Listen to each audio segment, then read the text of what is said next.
Presented by Unique Films. Music by Amit Goswami. बड़ा छतिया दर्द करेला जब याद तोहर पड़ेला।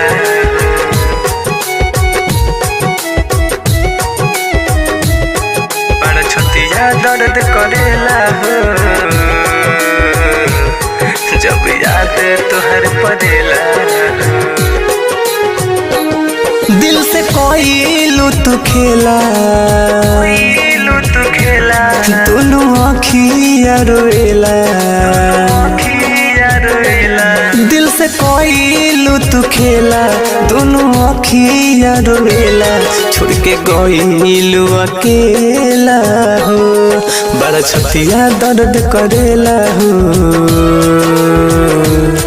जब याद तोहर पड़ेला हो। बड़ा छतिया दर्द करेला हो जब याद तोहर पड़ेला हो। दिल से कोई लुत खेला दोनों अखिया रोएला। दिल से कोई लुत खेला दोनों अखिया रोएला। छोड़ के गइलू अकेला हो बड़ा छतिया दर्द करेला हो जब याद तोहर पड़ेला हो। बड़ा छतिया दर्द करेला हो जब याद तोहर पड़ेला हो।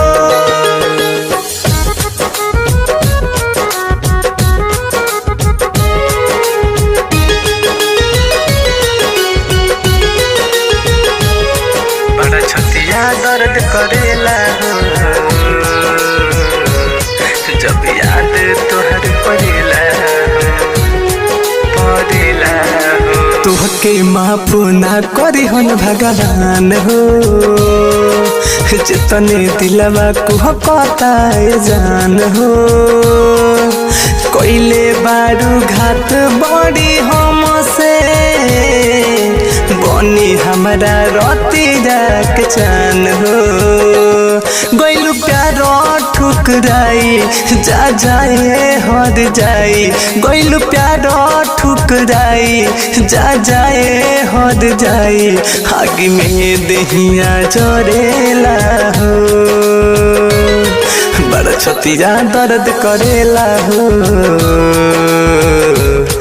जब याद तोहर पड़ेला हो। बड़ा छतिया दर्द करेला हो जब याद तोहर पड़ेला हो।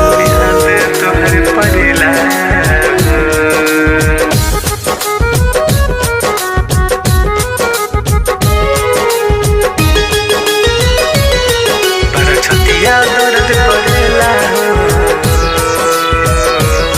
जब याद तोहर पड़ेला।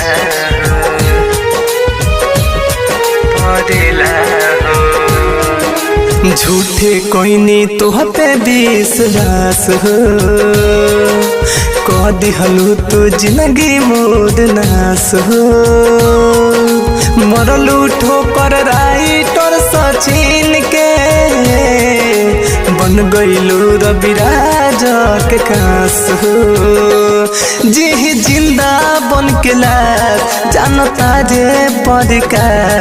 जी जिंदा बन के लाश जानता जे पड़कार।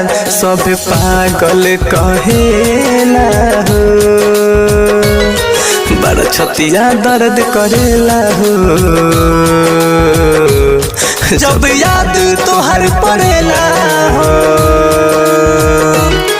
बड़ा छतिया दर्द करेला हो जब याद तोहर पड़ेला हो। Home Medical Recording Studio, Chapra.